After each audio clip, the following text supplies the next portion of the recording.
waited for you to lead us out of Babylon.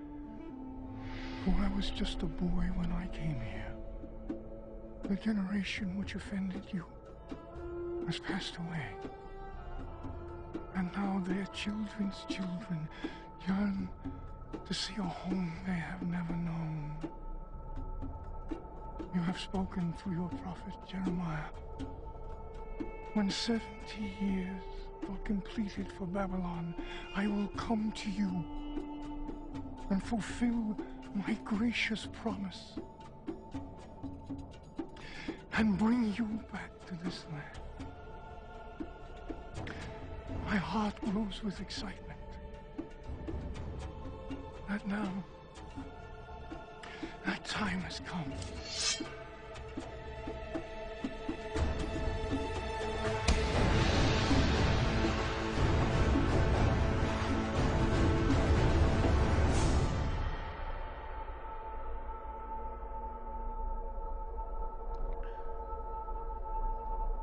An old man who comes unbidden is often a fool. And less often come as assassins. Perhaps a foolish assassin. Forgive us, my king. Do you know whom you address? He's the king of Babylon, ruler of the 4 quarters of the earth, Kurush, in the old Persian tongue. He has seized by might of arms the birthright which would otherwise have been denied him. He is Cyrus the Great.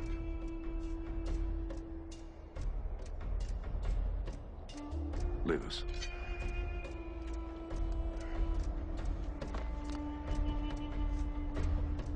Who are you, old man?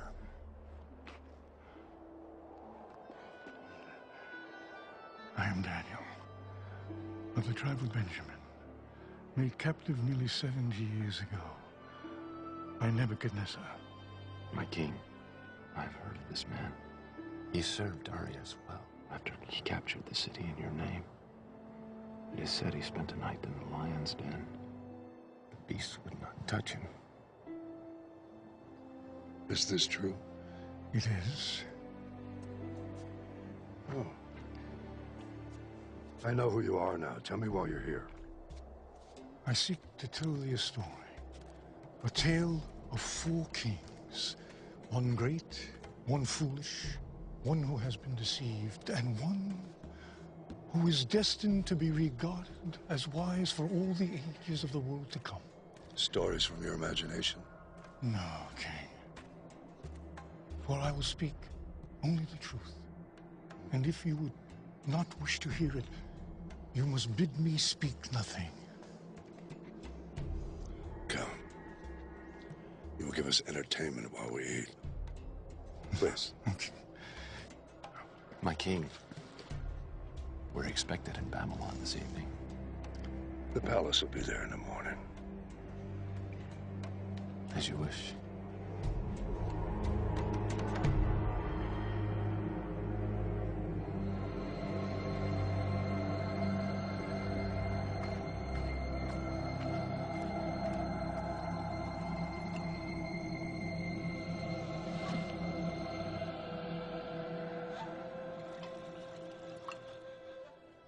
I cannot, O king. My king, the Hebrews eat and drink only their own food, which is prepared according to the rituals. To do otherwise, even from the hand of a king, is to defile themselves. You promised me a tale. 4, in fact. I delayed my journey to listen. I will hear them now. So be it, my lord. The first king I will speak of is Nebuchadnezzar, king of Babylon. When I was just a boy, he threw down the Assyrian Empire, my people's ancient nemesis. But the destruction of Israel's enemies brought us no relief, because in the 3rd year of Nebuchadnezzar's reign, he turned his gaze upon Jerusalem and besieged it. And the Lord delivered the king of Judea into his hand, along with all of his officers, nobles, and administrators.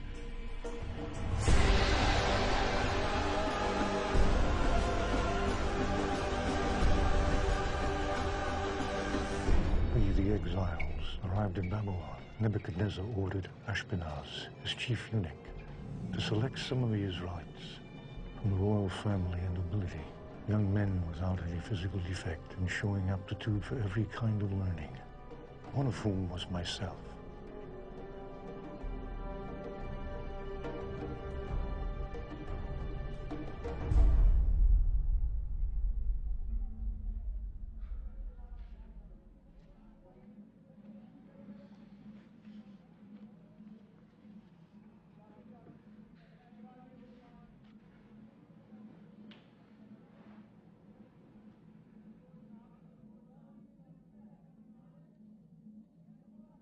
O Lord,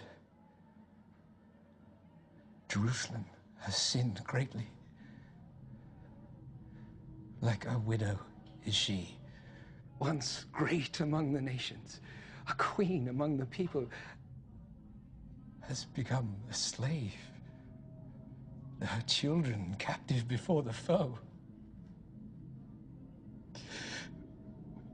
My eyes overflow with tears. For you, Lord, are righteous, yet we rebelled against your command. Comfort me, O Lord, comfort me and my brothers, and restore our spirit.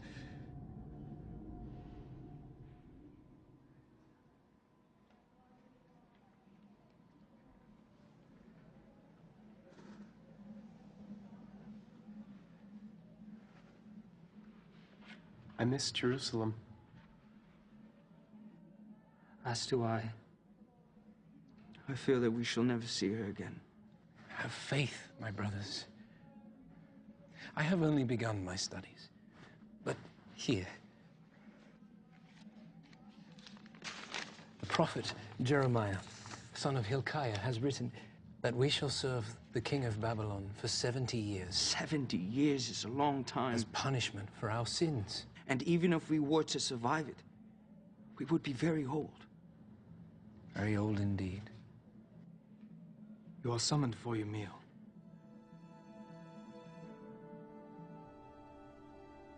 Why would they only take 10,000 of us and leave the rest of our people behind? Yes. Look at who they've taken. The scholars, the princes, our military leaders, and our families. It's the Babylonian way of conquest. You take away the leaders, and the rest can easily be governed. They've changed our names, hoping we'll forget our God, and our clothes, so we'll look like them. They've changed everything about us. We need to make each other a promise. Never to become like them. My brothers, such a promise is worthless, for we are but men. What we need to promise is to always love our God and be obedient to Him. And in so doing, what we become on the outside will not matter. Set it here.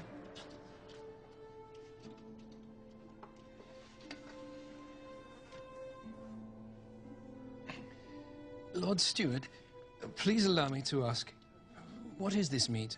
Where is it from, and how was it slaughtered? The cattle are from the king's herd. They are fattened along the river and strangled before the altars of Marduk before their flesh is carried to the kitchens. The swine are from the king's pens. They are fed on choice food. And it is rumored the king's executioner laces their feed with the entrails of his victims, so that the king's chosen may feast and grow strong on the flesh of his enemies. It is considered the greatest of delicacies. To some, perhaps, but not to us. We are forbidden to eat it. For the Almighty has commanded us, the pig is unclean. You are not to eat their meat or touch their carcasses. Nor can we eat anything sacrificed to gods other than our own. But the king cannot, he will not change the customs of his hall to fit your wishes. You must know this. And we will not ask him to. But you must eat. I have been charged with your well-being. If you are seen to be wasting away, I'm afraid of what my lord the king will do. He will have my head. And we would not wish it so. Therefore, put your servants to the test. For 10 days, give us nothing but vegetables to eat and water to drink. Then compare our appearance to that of the other young men who eat the royal food.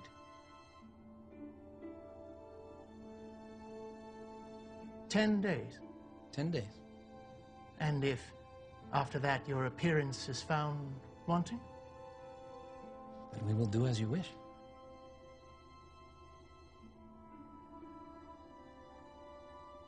Your request was polite. I'm rather surprised it was honored.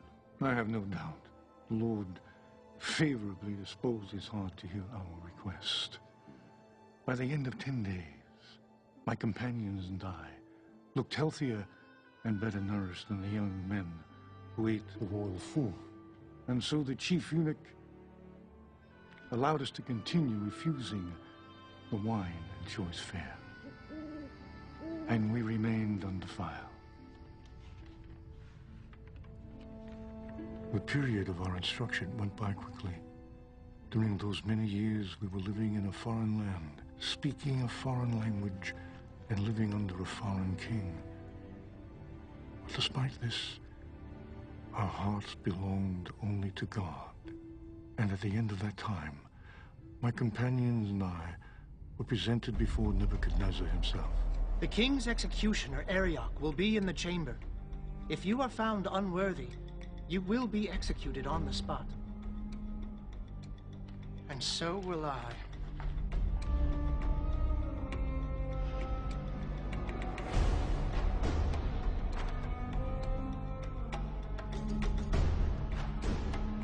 Lord King, I present you the princes of Judah, preserved by the right hand of your mercy and tutored by the left hand of your wisdom. They are come before you now for judgment as to their training. They are Belteshazzar, Shadrach, Meshach, and Abednego. Who am I? You are Nebuchadnezzar, son and heir of Nabopolassar, king of Babylon. You have destroyed Nineveh the mighty, seat of Assyria, and taken from her hand the scepter of nations. You are the commander of commanders and king of kings, from the rising of the sun unto its setting in the western sea. And beneath heaven there is none more powerful than thee.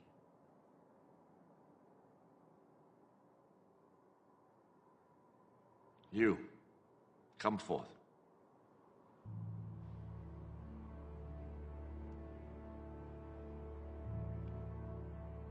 Why should I allow you, sons of my former enemies, to serve in my court? Because you have spared the lives of our people who were delivered into your hand. And because the word of the prophet Jeremiah has come unto us, saying, this is what the Lord God Almighty, the God of Israel, says to all those carried into exile from Jerusalem to Babylon.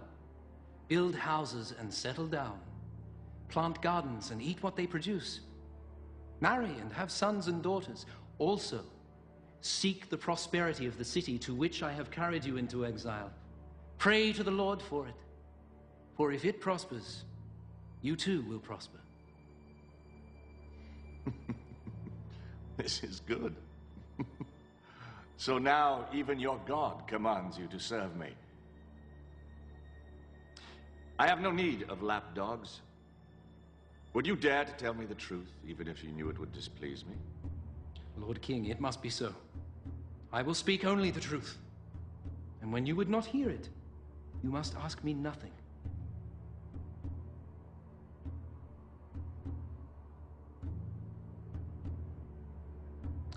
I pronounce them worthy. Have their names be written in the Book of the Wise.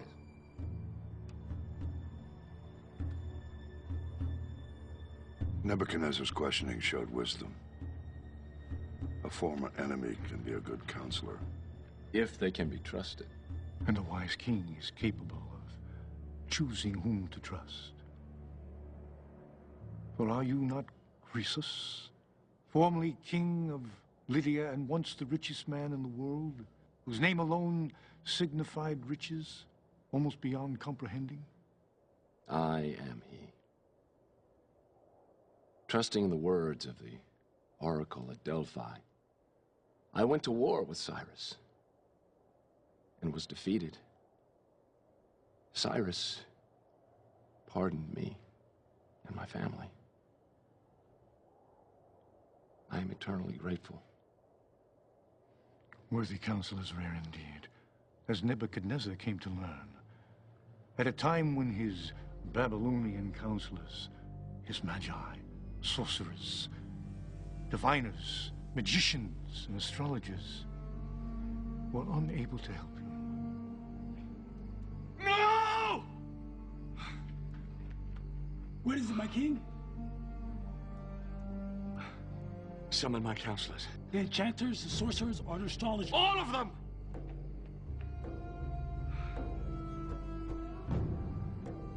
O king! My king, your wisest subjects have arrived. Command, and it is done. I've had a dream that troubles me. I need to know what it means. O king, tell your servants your dream and we will interpret it for you. No. What need I of wise men who are not wise, Astrologers who read nothing in the stars? Magicians who perform children's tricks? Sorcerers who divine nothing except what I tell them? No. It is enough for the king to dream his dreams. It is up to you to discern and interpret them. But, my lord, if only you would tell us your dream, we could interpret it, as we have always done. Always! I know you're trying to gain time, or trick me into revealing what I've seen. Either way, I'll have none of it. But there's no man on earth who can do what the king asks. No king ever asked such a thing before. Only the gods could know these things. And when we ask, they don't answer. Well, I suggest you try and get them to answer. Or beg that they endow you with the necessary skills to divine it on your own. For as I am king, I swear that when the sun rises, if my dream is not made known to me, along with its interpretation, you will all be made shorter by the height of your heads. You may withdraw. Now!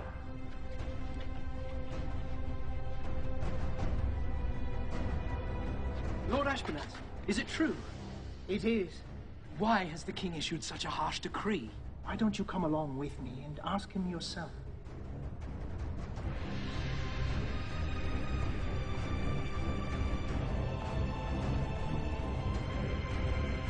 Lord King. What? Belteshazzar requests an audience. Speak. O king, live forever. I have heard your decree, and I understand that I shall fall beneath the blade if your dream is not made known and interpreted. I ask only for more time, that I might withdraw for a while, my friends and I, to pray to our God, and see if he might not make the dream known to us. The time is fixed and cannot be altered. Sentence is to be carried out at sunrise. You may withdraw. So long as you return at dawn, as your fate and that of the others is one and the same. And when you return, be sure to bring your companions with you. Shall I send guards along, my king? No. No, if he says he'll pray, not flee. That much, at least, I'm sure. Even if we were to flee the city, the whole world would have been against us. Not that it mattered. I had given my word and intended to keep it. I would pray and hope that the answer came. Prepare to bind the prisoners. Once the sun rises, there could be no delay. Bring forth the counselors!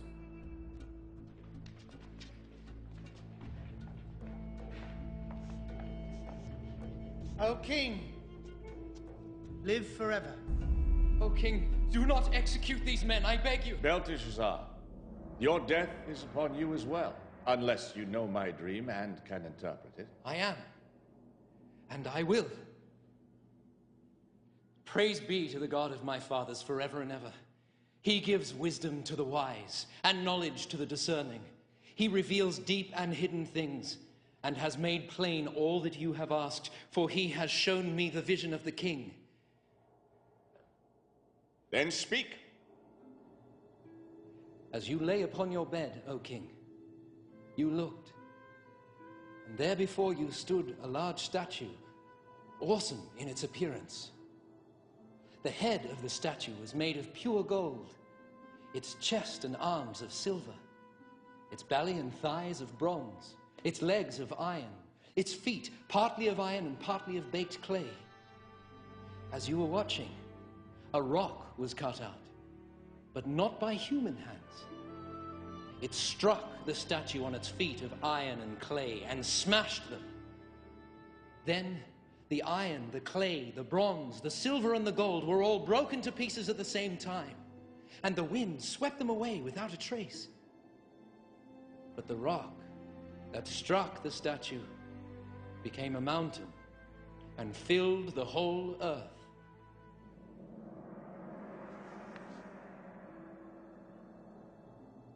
You have done what I was told was impossible. This mystery has been revealed to me not because I am wiser than other men, but because God wishes you to understand the meaning of your dream.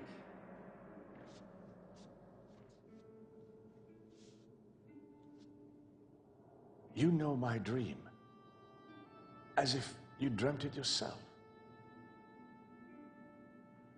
What does it mean? You, O king, are the King of kings. The God of heaven has given you dominion and power and might and glory. In your hands he has placed mankind. He has made you ruler over the nation, for you are the head of pure gold. After you, another kingdom will rise, inferior to yours. Next, a third kingdom, one of bronze, will rule over the whole earth. Finally, there will be a fourth kingdom, strong as iron, for iron breaks and smashes things to pieces. But just as you saw that the feet and toes were partly of baked clay and partly of iron, so this people will be a mixture and not remain united any more than iron mixes with clay. And in the time of those kings, the God of heaven will set up a kingdom that will never be destroyed. It will crush those kingdoms and bring them to an end, but will itself endure forever. The Almighty has shown the king what will take place in the future. The dream is true, and the interpretation is trustworthy. I am the head of gold? Yes, O king, you are the head of pure gold. Surely your God is the God of gods, the ruler of kings and the revealer of mysteries. Let this man be paid honor and present him with incense. Thus the king made me ruler over the entire province of Babylon. And at my request, made Shadrach, Meshach, and Abednego administrators. King Nebuchadnezzar made an image of gold, 90 feet high. All were commanded to fall down and worship, and all did as commanded, except for 3. Live forever! A moment of your precious time. As your dutiful servants, we know the law, that when the horn sounds, we all bow down and worship your image. But these Jews, whom you have set over the affairs of the province of Babylon, pay no attention to you, O king. None. They neither worship your gods or serve the image of gold you have created. Nothing. Is this true? You refuse to worship my statue? O king, we do not need to defend ourselves before you in this matter. Really? Then you shall be thrown into the furnace, and no god will save you from my hand. If we are thrown into the blazing furnace, our God will defend us from it. And if he does not, we want you to know, O king, that we will not serve your gods or worship the statue of... Enough! You dare to defy me? Let the furnace be heated 7-fold. Bind them and cast them into the fire.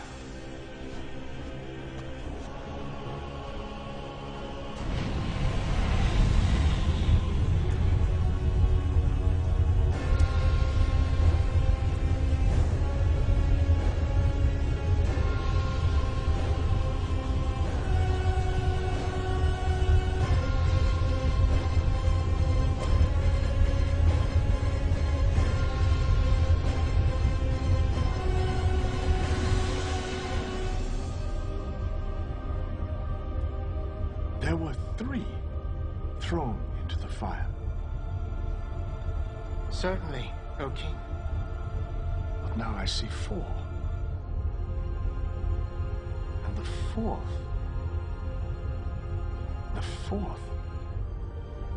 looks like an angel of God. The fire has not harmed your bodies. Not a hair is singed. Your robes, there's not even the smell of the fire on you.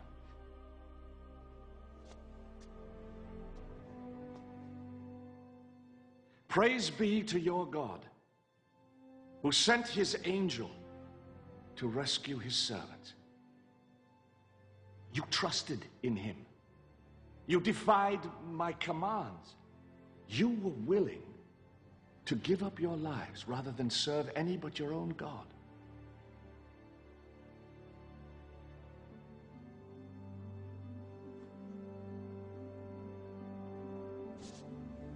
Therefore, I decree any who speaks ill of the God of Shadrach, Meshach, Abednego will be cut into little pieces and his house turned to rubble. For no other God can save in this way. And for a time all was well, until Nebuchadnezzar's sleep was troubled yet by another dream. It seems like Nebuchadnezzar's life was rife with dreams and prophecies, much like my own has been. Before I was born, my grandfather, Astyages, was troubled by a dream where a flood beginning near his throne was overflowing the whole earth. When he went to his astrologers and his diviners for an interpretation, they told him that his grandson was destined to one day usurp him. So he sent his daughter Mandane into exile, and when a son was born to her, he conspired to have it stolen and exposed on a hilltop to die. But a shepherd, whose wife had recently given birth to a stillborn child, persuaded her husband to trade her dead infant for the living, and the shepherd raised the boy as his own. The king, upon being presented with the dead infant, repented of his crime. He didn't learn until 10 years later that the boy was actually alive, at which time he pardoned the boy and restored him to his rightful parents. And for a time, the matter was forgotten. Until one day, years later, when you marched into your grandfather's city at the head of your troops and seized the throne of Medea, taking the old man captive, and the prophecy was proven true. Old Astyages, he knew of the prophecy, but he was powerless to overcome it. As all men are powerless to prevent their fate, if the prophesizing be true. Listen then, as I tell of the prophetic vision that led to Nebuchadnezzar's madness. For when he dreamed that great dream, his enchanters, sorcerers, and astrologers were once again unable to interpret the vision. When I was asleep, I had a dream which made me afraid. The images I saw terrified me.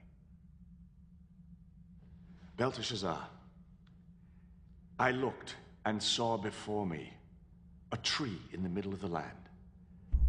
The tree grew strong and tall. Its top touched the sky, and it was visible to the ends of the earth. Its leaves, they were beautiful. Its fruit was abundant. The beasts of the field took shelter under it, and the birds of the air lived in its branches. And from it, every creature was fed. Then I looked again, and I saw a messenger coming down from heaven. And he cried out aloud, "Cut down the tree, trim off its branches, strip its leaves, scatter its fruit. Let the beasts flee from under it and the birds fly from its branches." But let the stump and its roots, bound in iron and brass, remain in the ground, in the grass of the field. Let it be drenched by the dew from heaven. Let it live with the animals of the earth, and let its mind be changed from that of a man to the mind of an animal. This is the dream that I had. What does it mean? My lord, if only the dream applied to your enemies and its meaning to your adversaries. The tree which you saw, which grew large and strong with its top touching the sky, you, O king, are that tree. You have become great and strong. Your greatness has grown until it reaches the sky, and your dominion extends to the distant parts of the earth. But you saw a messenger, a holy one, coming down from heaven, saying, "Cut down the tree and destroy it, but leave the stump bound with iron and bronze in the grass of the field, while its roots remain in the ground. Let him be drenched with the dew of heaven. Let him live like wild animals." This is the interpretation, O king. And this is the decree that the Most High has issued against my lord, the king. You will be driven away from people and live with the wild animals. You will eat grass like cattle until you acknowledge that the Most High is sovereign over the kingdoms of men and gives them to anyone he wishes. The command to leave the stump of the tree with its roots means that your kingdom will be restored to you when you acknowledge that the Most High rules.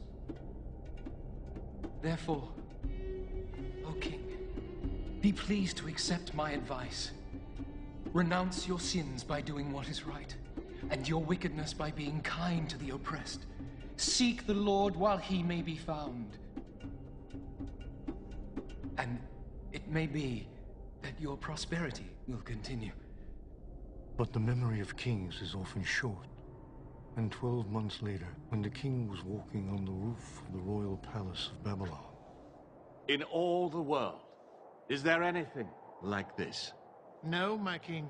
My great wall, which, mountain-like, cannot be moved, I've made with mortar and brick. Its foundations I've placed upon the very bosom of the underworld. Its top I've raised mountain high.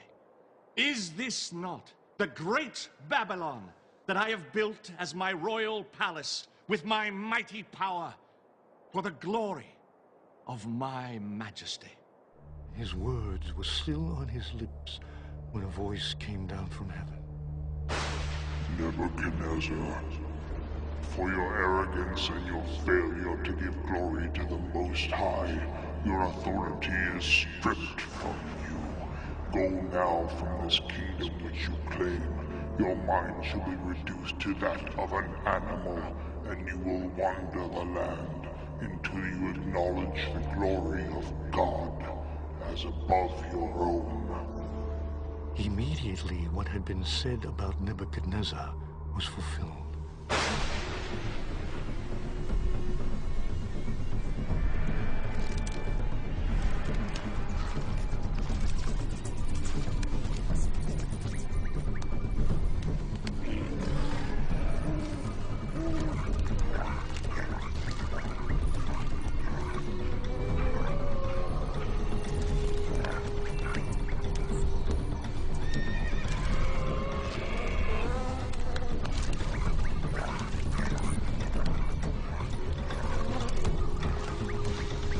Greatest of those below heaven. He sought to make himself as great as he who rules above heaven, and the Lord would not have it. Because he insisted on being more than he was made, he became less than he was made. Because he aspired to be more than a man, he became less than a man. He became like the wild beasts. How did he survive, alone in the wilds? Even in his insanity, neither the lion nor the bear disturbed him. Though he wandered alone and unarmed, and slept naked in the places where they found their food. Because it had been prophesied that one day he would honor the Most High.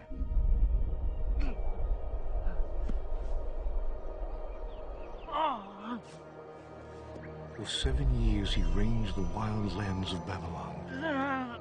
But it was not until the full time of his exile was completed that he turned his eyes toward heaven and declared, "Praise be to the Most High.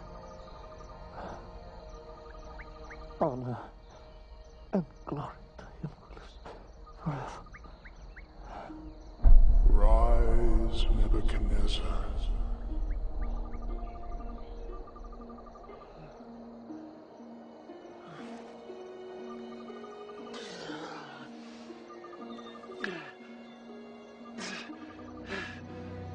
His dominion is an eternal dominion.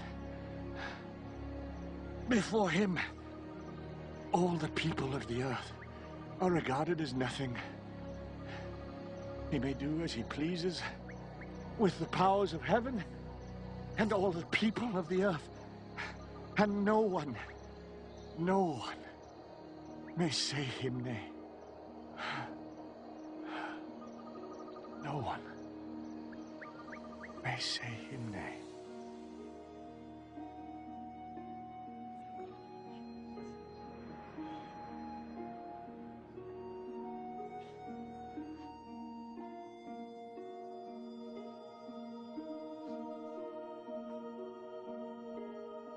Beware your place, for I am not as I was.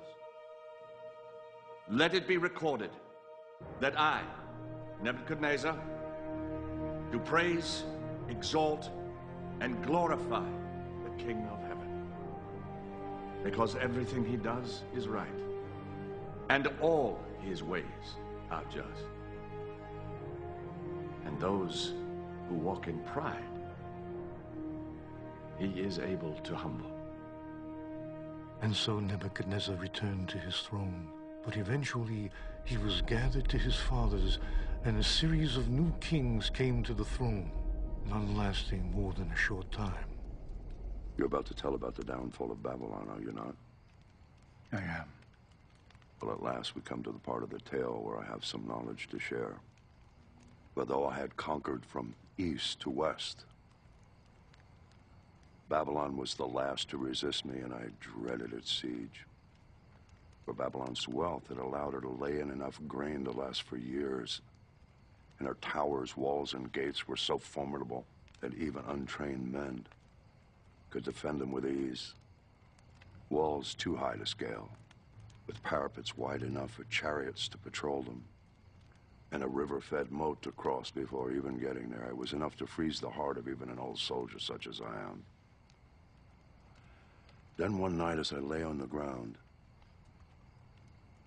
courting sleep that would not come, a thought came to me. From whence it came, I do not know. Like some spirit of God whispered it in my ear. But the river Euphrates, which flowed down to Babylon, raised above its natural level, hemmed in by dams and dikes.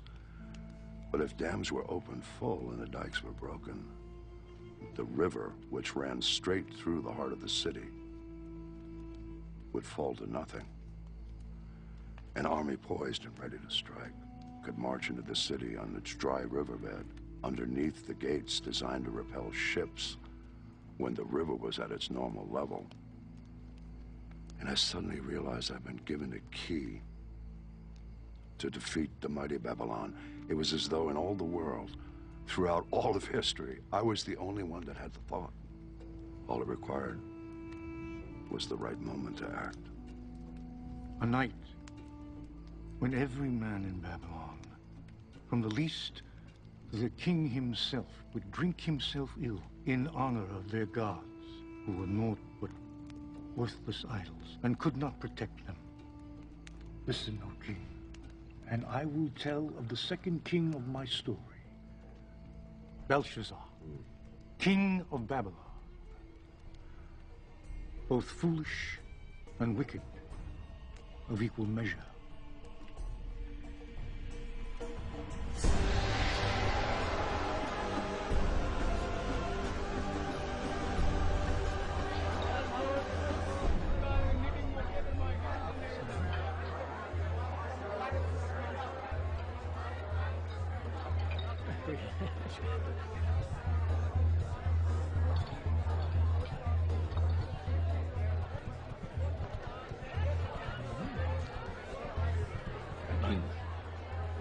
Enough! We still have our threefold walls with their battlements. And within our granaries, we have grain enough to endure a siege of 10 years. Our watchmen have seen the Persians digging, my lord. They seem quite concerned about this, my king. Yes, yes, they will look to build a siege ramp against the city. First, they must build a causeway across the moat. That alone will take months. In the meantime, let us feast and toast Marduk, the patron god of Babylon. Marduk!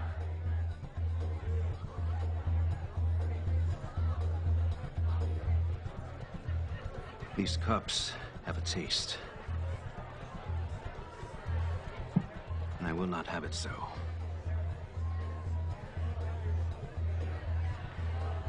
Bring me the golden vessels from the Temple of Jerusalem. But my king, is it wise to use the vessels? My king, these cups are considered sacred. Are they not, my king? Perhaps in Jerusalem! By that pathetic desert deity of Judah.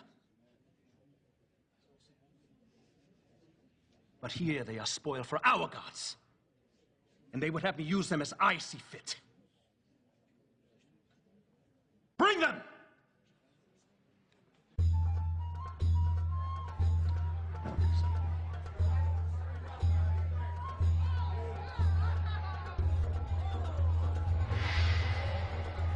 Yes. You see these vessels? In Jerusalem, they were used for the worship of their god. Now, instead of the blood of bulls and rams, let them flow with foaming wine. For I am not a devourer of blood.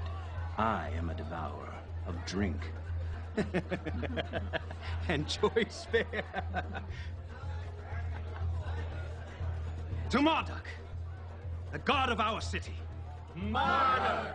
And to our idols of gold and silver, bronze and iron, wood and stone, partake of our pleasures and protect our city.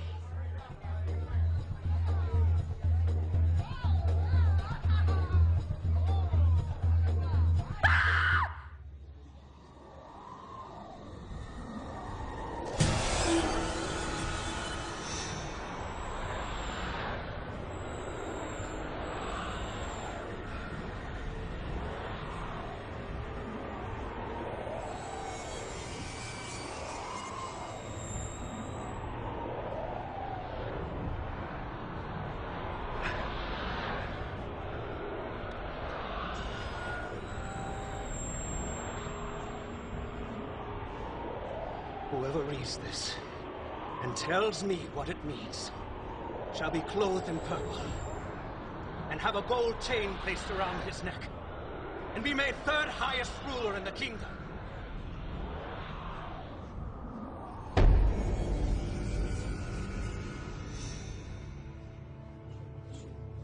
And all the king's wise men came in, but they could not interpret the inscription or tell the king what it meant. So Belshazzar became even more terrified. A Judean once told Nebuchadnezzar, your forefather, of his dreams. He succeeded when everyone else had failed. This man, Daniel, whom the king called Belteshazzar, he could tell you what this writing means. Does he still live? He does. Bring him to me quickly, but do not harm him. We shall soon learn if this Hebrew can do as you say.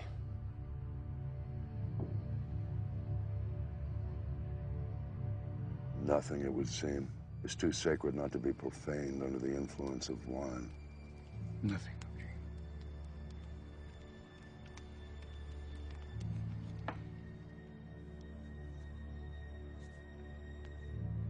How can I be of service, Highness? Are you Daniel? One of the exiles my father brought back from Judah? I am he. I am told you are able to give interpretations and solve difficult problems. If you can read the writing on that wall, you will be clothed in purple, have a chain of gold placed around your neck, and be made third highest ruler in the kingdom.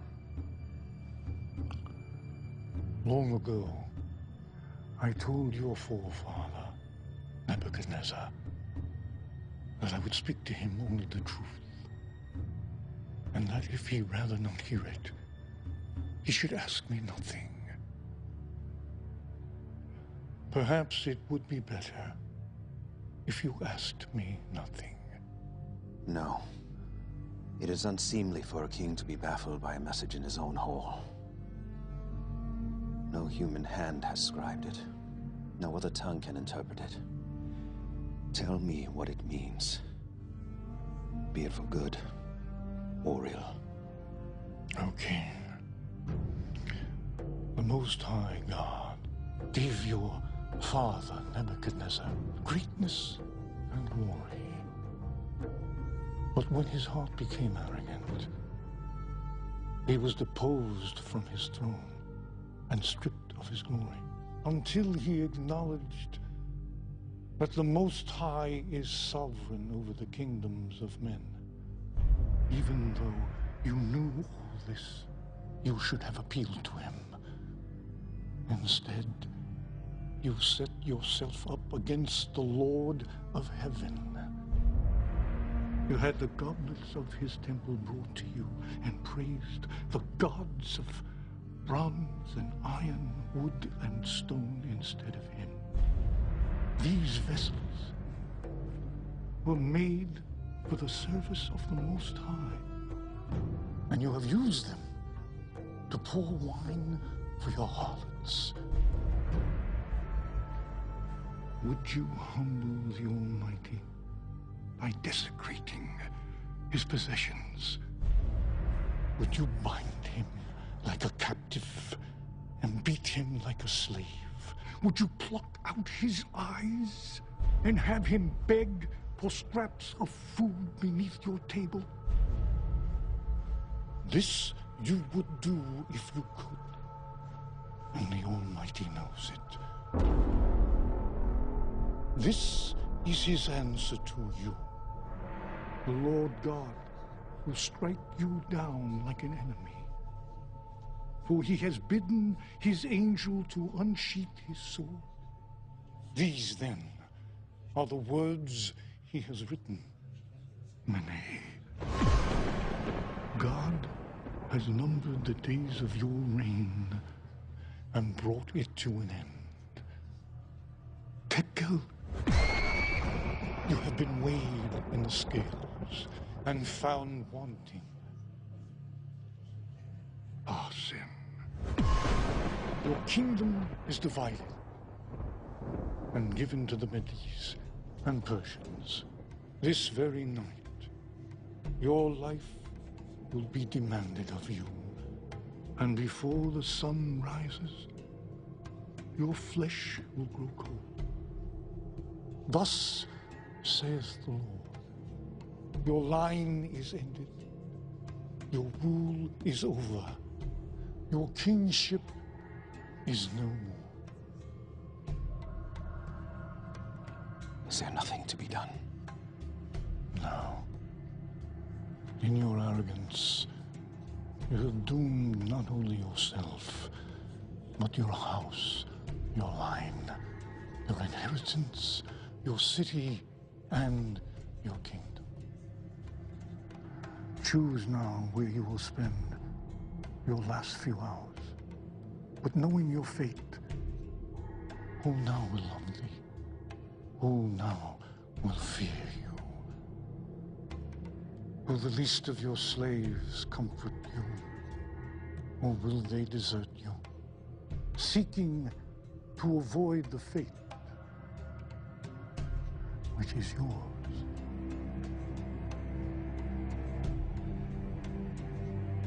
Let it be as I have commanded.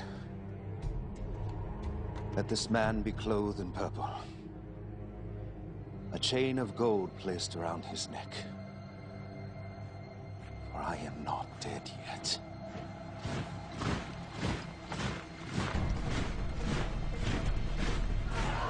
All hail King Darius!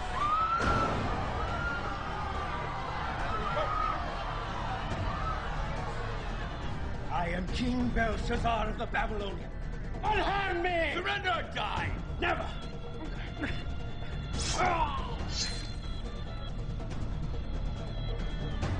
Send word to Cyrus the city's taken in his name. As he has commanded, I shall assume the crown. You know who stands before you?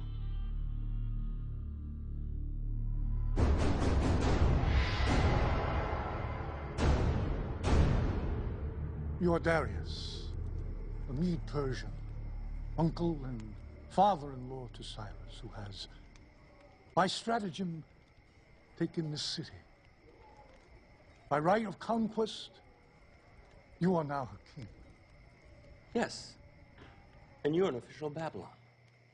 Why should I not kill you? It is true I served Babylon in the days of Nebuchadnezzar, whom I served truly and well. But her latter kings I did not serve until tonight. How is this possible? It is a reward for letting Belshazzar know that you were about to take the city. Who told you? Have we a traitor in our ranks? It was revealed to me by my God, who sent his angel to scribe the writing on that wall. It is true. He read the inscription and revealed the message. He told the king that he would die this very night. Though brought here as an exile in my youth, by birth I am a Hebrew, from the kingdom of Judea, and I serve the God of my forefathers. The Most High reveals to me what he sees fit. Am I to believe your God revealed my coming to you? If I was to lie, would this be the lie I would choose? Who else could have revealed your deepest secret? And known ahead of time that you would succeed, or known with certainty that you would slay Belshazzar? And how could you have done so if the Lord had not decreed it? For is it not by the hand of the Most High that both victories and disasters come?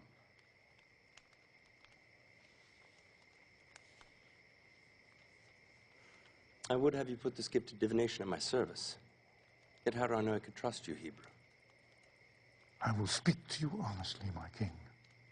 And when you would not hear the truth, you must ask me nothing. So be it. I see by your insignia you were made third in all of Babylon. That is not the Persian way. For below me I have 3 administrators, all of equal rank. Yet I shall name you one of the 3. What of the other counselors? Slay them. If they were loyal to their former master, they're no good to me. If they were disloyal to him, then they will be disloyal to me. Darius. He's twice my uncle, by blood and marriage, and serves me well as co-counsel to my empire.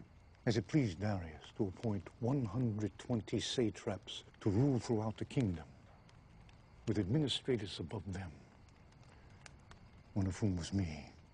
But before long, I so distinguished myself that Darius planned to set me over the whole kingdom. Which would cause great envy among the others. Yes, O king. So they called a meeting in secret to plan for my destruction.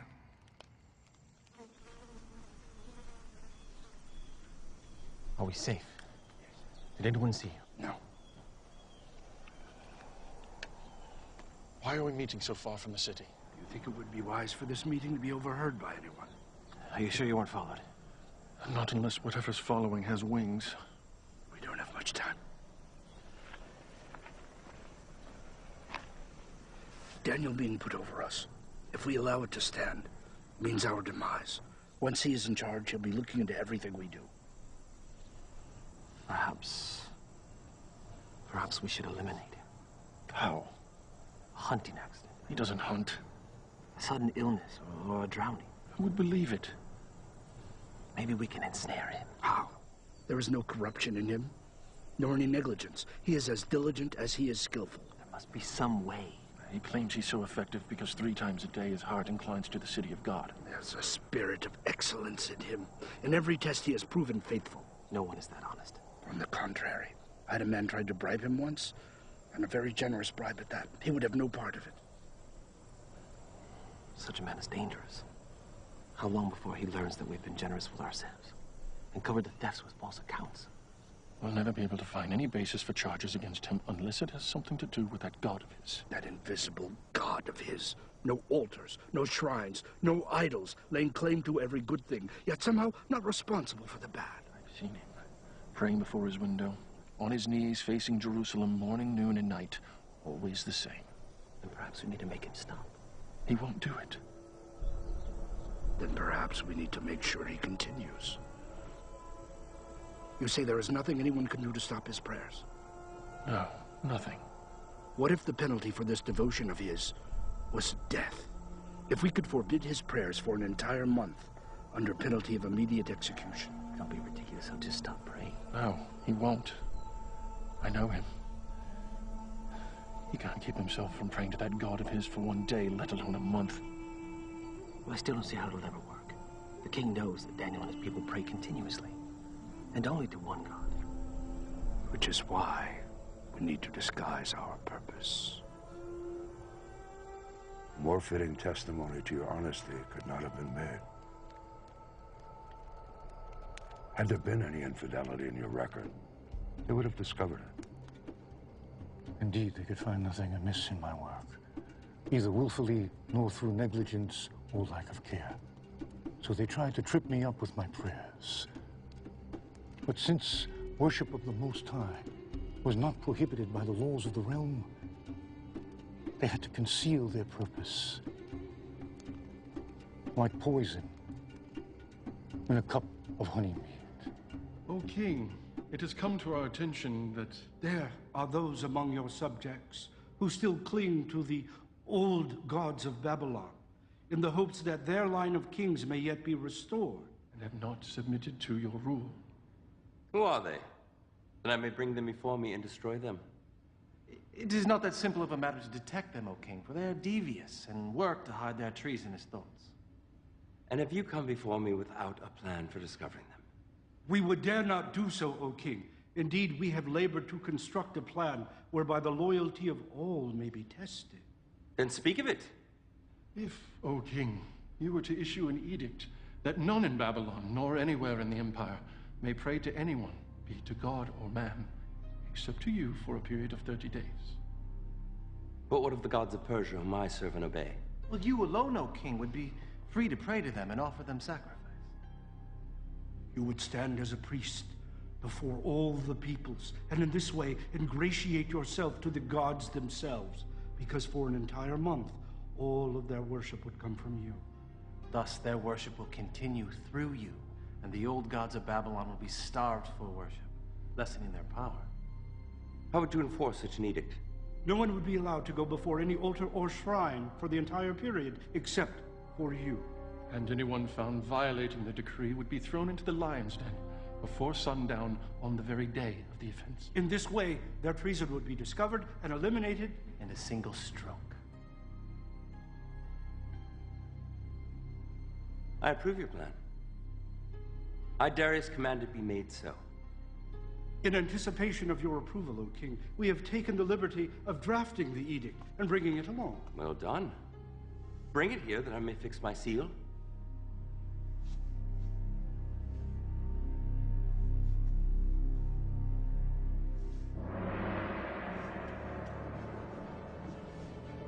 Let all the world hear and obey. So Darius found no need to consider it further. Darius had a great deal of experience as a soldier, but very little as a ruler. until Babylon fell. One sign, the order could not be changed. Let every order be upheld, for the law cannot be countermanded, and the laws cannot contradict themselves. Let each law be fixed, unchangeable, for the king cannot err. And once a law is written, even the king himself cannot change it. Such is the law of the Persians. Daniel! The king's seal is barely dry. Already you have defied his law. You made your choice. You chose your God over your king. Take him away!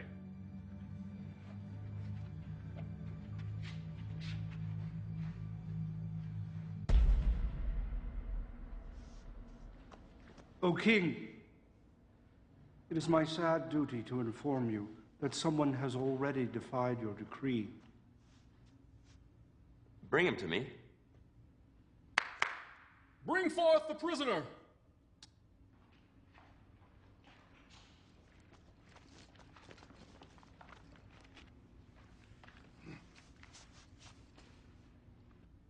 Daniel, he is one of the exiles from Judah. He pays no attention to you, O king, or to the decree you have put in writing. He still prays 3 times a day. What sort of foolishness is this? Daniel's my chief advisor. No one is above the law. Yes, sadly, O king, no one is above the law. Bring forth the tablet.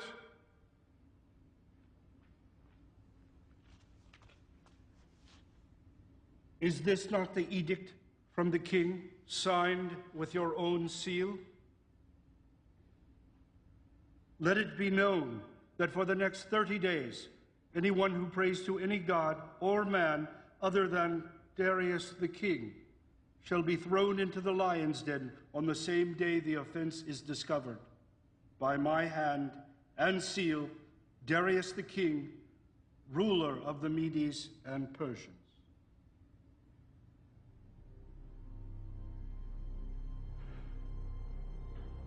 Call my counselors together. We will begin the trial. O king, live forever. There is no need of a trial. I am guilty. Knowing the king's command, I have disobeyed it. The commands of the king are immutable, and once uttered, cannot be changed.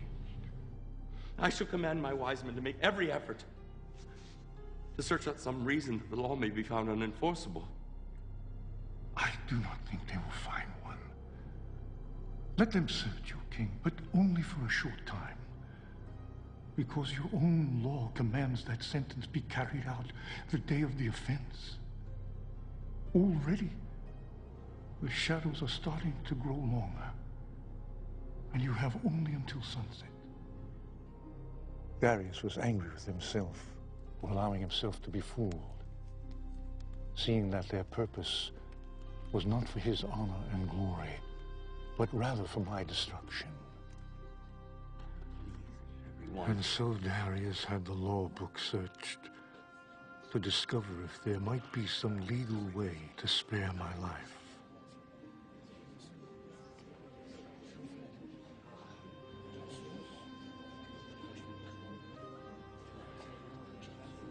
It is as I expected. Why did I not consult you before passing that accursed law? Now I'm forced to abide by my own decree. A king who will not enforce his own laws cannot be a king. Your enemies know this and use it to their advantage. Do not grieve, O king. The Most High does not want you to deliver me. If he grants me deliverance, it will be by his own hand, not yours. It is a privilege he reserves unto himself.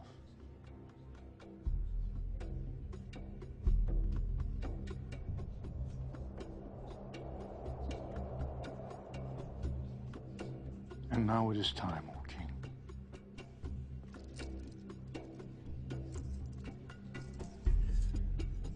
That I may not break your laws a second time. I will walk with you, Daniel. One last time. As you wish, O king. For those who have schemed to bring about my death, I will say only this. My forefather Abraham came from this land, and the Most High said unto him, I will make you into a great nation. I will bless those who bless you, and whoever curses you, I will curse. They have surely cursed me, and may yet live to reap the fruits of that curse.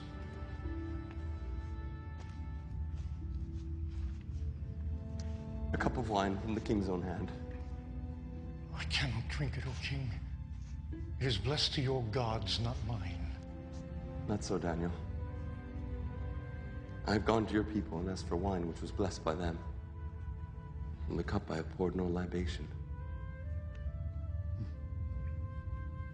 One last gesture of friendship. My king.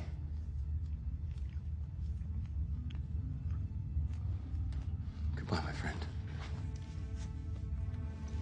Farewell, but perhaps not goodbye. We have yet to see what the dawn will bring.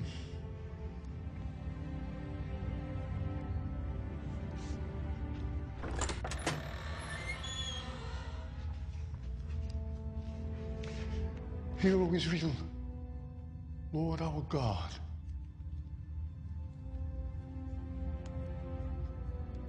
The Lord is one.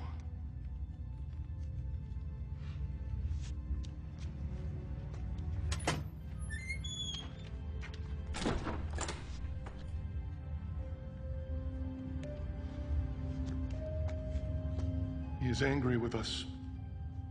It will fade. By tomorrow morning, Daniel will be a distant memory, and the king will need us again.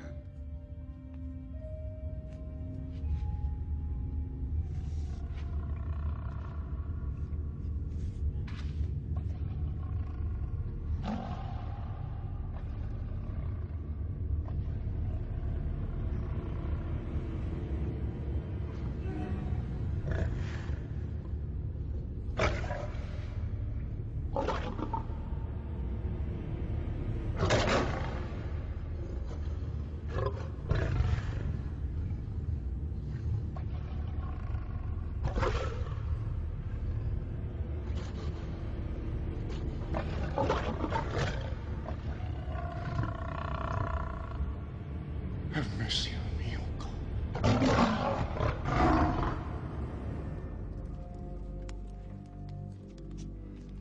No, no, take it away. All of it. Tonight I honor Daniel in silence, with fasting. Now leave me!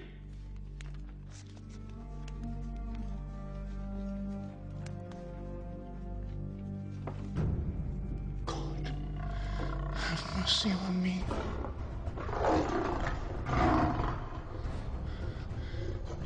In you my soul takes refuge. I am in the midst of lions, surrounded by ravenous beasts. Whose teeth are spears, whose tongues are sharp as swords. I call upon your name, O Lord. From the depths of the pit, hear my plea. Come near. You say, do not fear. O Lord, take up my case. Redeem my life.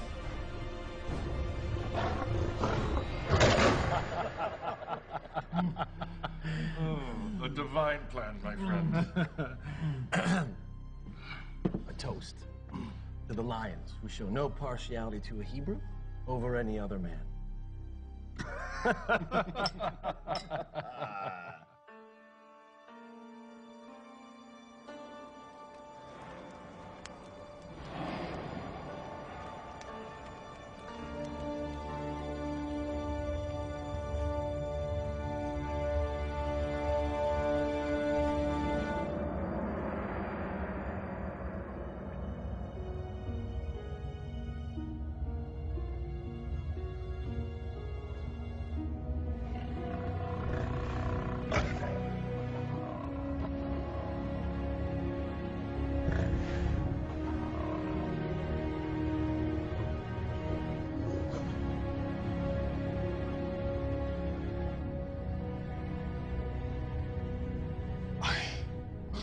extol the Lord at all times. His praise be ever on my lips. But those who seek the Lord will lack for no good thing. A righteous man may have many troubles, but the Lord rescues him from them all.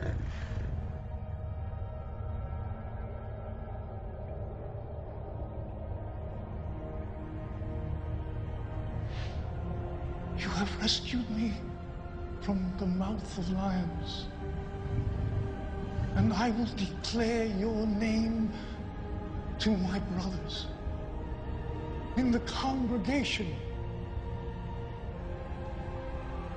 I will praise you. Out of my way! Daniel, servant of the living God. Has your God been able to save you?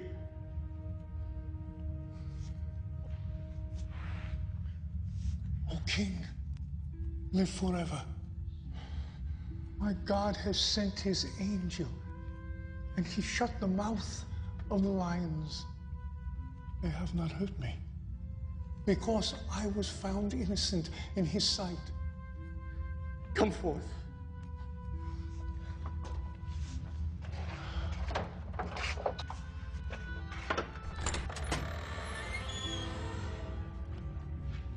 Behold, there is no sign of wound on him, for he is trusted in his God. Surely your God is above all men, for while you were in the lion's den, you were in his hand. How much must the man pay if he steals another man's treasure? With his hands, perhaps. But what if that man who is robbed is the king, and the treasure is prized possession? Is there any penalty less than death which will do? If so, speak now and let me consider it. But, O King, he is a Hebrew. Why should you put such trust in him? This Hebrew is the greatest treasure I possess. He speaks to his God, and more importantly, his God speaks to him. You've deceived me as to your purpose. You fashioned my own words as a snare about my feet, knowing my edict could not be reversed. But the living God, the God of Daniel, has delivered him out of my hand. For 6 days they have hungered, but today they shall feed. No, no, no, no, no, no,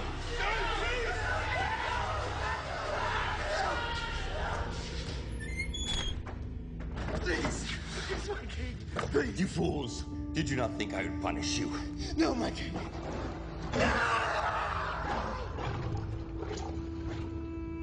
They have spread a net for my feet.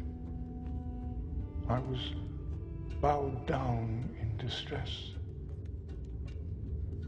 They have dug a pit in my path, but they have fallen into it themselves. I, Darius, issue a decree that in every part of my kingdom people must fear and reverence the God of Daniel. For he is the living God, and he endures forever. His kingdom will not be destroyed. His dominion will never end. He rescues and he saves. He performs signs and wonders in the heavens and on the earth.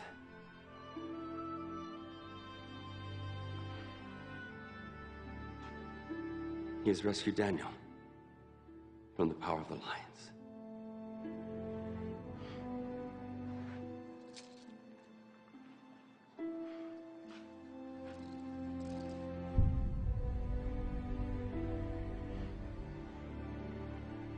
And so I served Darius throughout his reign. However, my heart still longed to see Jerusalem, For 70 years I had waited. And I knew our time was near.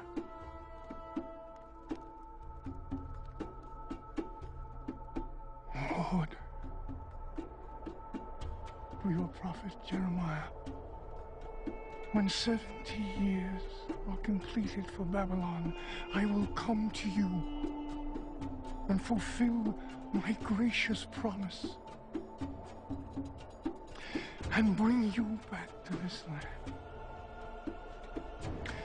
My heart rose with excitement. But now, that time has come.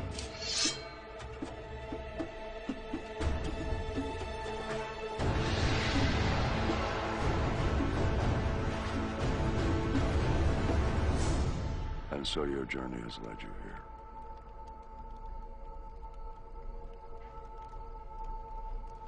You've spoken of three kings: Nebuchadnezzar the mighty, Belshazzar the foolish, Darius, who was deceived. Who is this fourth king? It is he of whom these scrolls speak. It is one chosen by the Most High to perform great and mighty deeds. Before he was ever knitted in his mother's womb. Hear then, O King, the words which were written more than 150 years ago. For these are the words of the prophet Isaiah, son of Amoz. From the east, I summon a ravenous bird of prey from a far-off land to fulfill my purpose. What I have said, I will bring about. What I have planned, that will I do. A bird of prey. The Lord's chosen will carry out his purpose against Babylon. His arm will be against the Babylonians. He pursues them unscathed by a path he has not traveled before. True. I've never saw the regions of the Euphrates or further westward until I came in conquest. And yet you chased your enemies uninjured. They had no power to rally. You were not led into ambush. And you were safe as far as you chose to pursue them, were you not? It's true. This is what the Lord says to his anointed. Cyrus, whose right hand I take hold. Cyrus? It mentions me by name? It does. To Cyrus, whose right hand I take hold of, to subdue nations before him and to strip kings of their armor, to open doors before him so that gates will not be shut. I will go before you and will level the mountains. I will break down gates of bronze and cut through bars of iron. I will give you the treasures of darkness, riches stored in secret places, so that you may know that I am the Lord, God of Israel, who summons you by name. And when you captured Babylon, their treasures were the richest in the world, were they not? Oh, indeed they were. And Croesus will testify. Yes, quite the most magnificent. O King, if I may. Please continue. Cyrus, for the sake of Jacob, my servant, of Israel, my chosen, I summon you by name and give you a place of honor. Though you do not acknowledge me, I am the Lord. I will strengthen you, though you have not acknowledged me, so that from the rising of the sun to the place of its setting, men may know there is none beside me. I am the Lord. There is no other. And do you understand that the Most High has the power to raise up kings and to throw them down? Yes, I do. I profess it. And that you, O King, like a polished arrow, hidden in the quiver of the Almighty, carefully preserved for its day of use. Yes. How else to explain my unlikely birth, or my survival, or successes? How else might it be explained? All my life, I had always thought of myself as favored by my gods. Is it possible that I've been favored by yours? You have answered your own question, O King. For nearly 2 centuries, the message in this scroll has awaited your coming. This is what the Lord says. I am the Lord, who has made all things, who alone stretched out the heavens, who spread out the earth by myself, who foils the signs of false prophets and makes fools of diviners, who overthrows the learning of the wise and turns it into nonsense, who says of Jerusalem, it shall be inhabited. Of the towns of Judea, they shall be built, and of their ruins I will restore them. Who says of Cyrus, he is my shepherd, and I will accomplish all that I please. He will say of Jerusalem, let it be rebuilt, and of the temple, let its foundation be laid. He even calls me a shepherd. I who was saved by a shepherd's hand. And I was raised in a shepherd's house. It's I who refer to myself as a shepherd of my people. Who else could have known this? The power of God or his prophet? 70 years are over, my king. 70 years since I was taken from the land of my birth. Babylon has been punished. You have punished her. Only one thing remains. For you to free her. O King, the words of the scrolls are in a tongue foreign to us. Should we not at least confirm them? No. Old friend, have you heard nothing? Do you not recognize the truth when you hear it? Or do you suppose this Daniel has spent a lifetime arranging events in the hopes of one day deceiving me? Your God has called me a shepherd, and so to your people I shall be, to rescue them from wolves and tyrants, to gather them gently, and to relieve them from bondage, and provide for their return. And so say I, Cyrus, king of the Persians, let Jerusalem be rebuilt. The Lord God of heaven has given me all the kingdoms of the earth, and has appointed for me to build a temple in Jerusalem, in Judea. Any one of his people among you, may his God be with you. Let him go to Jerusalem and Judea and build a temple of the Lord, the God of Israel. In all my years, I had never known envy. But that day, I came closer to tasting it than I ever have. For I would never see the temple I so yearned to see. However, my heart was joyous as my brothers and sisters departed on their journey home, while I remained in Babylon, awaiting the day when I too would be gathered to my ancestors. And remember me also, O Lord, and show mercy, according to your great love.